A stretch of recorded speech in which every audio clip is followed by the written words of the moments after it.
మీకు ఒక్కసారైనా అలా అనిపించిందా? చాలా కష్టపడుతున్నారు, కానీ ఏమీ జరగట్లేదు. రోజూ ప్రయత్నిస్తున్నారు, కానీ ఫలితం కనపడట్లేదు. అప్పుడు మనసులో ఒక ప్రశ్న వస్తుంది. నేను సరైన దారిలో వెళుతున్నానా? లేదా అన్నీ వృధా అవుతున్నాయా? ఈరోజు మీకు ఒక చెట్టు గురించి చెప్తాను. ఆ చెట్టు మీ జవాబు దానంతటిదే చెప్తుంది. విజయానికి ఒక రహస్యం ఉంది. అది ఏమిటంటే, అందరూ చూసే విజయం పుట్టే ముందు ఎవరూ చూడని కృషి చాలా కాలం జరుగుతుంది. వెదురు చెట్టు తీసుకోండి. మీరు వెదురు విత్తనం నేలలో వేస్తారు. మొదటి సంవత్సరం చెట్టు కనపడదు.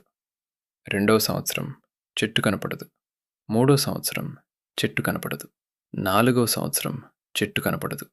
4 సంవత్సరాలు నీళ్లు పోస్తారు. 4 సంవత్సరాలు శ్రమ పడతారు. కానీ కళ్ళకు ఏమీ కనపడదు. చాలామంది ఆ చెట్టును వదిలేసి వెళ్తారు. ఈ మొక్క చనిపోయింది అని అనుకుంటారు. నా కృషి వృధా అయింది అని నిర్ణయిస్తారు. కానీ నేల కింద ఏం జరుగుతుందో తెలుసా?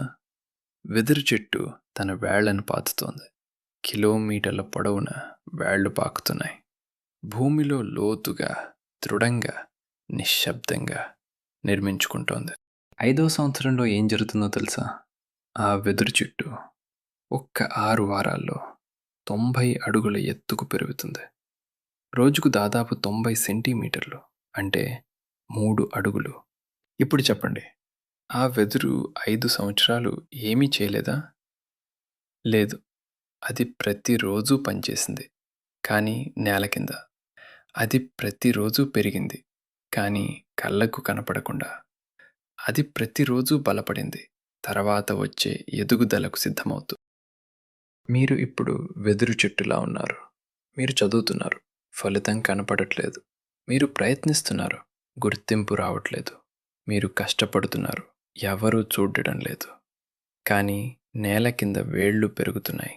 మీ నైపుణ్యాలు బలపడుతున్నాయి. మీ అనుభవం పేరుకుపోతుంది.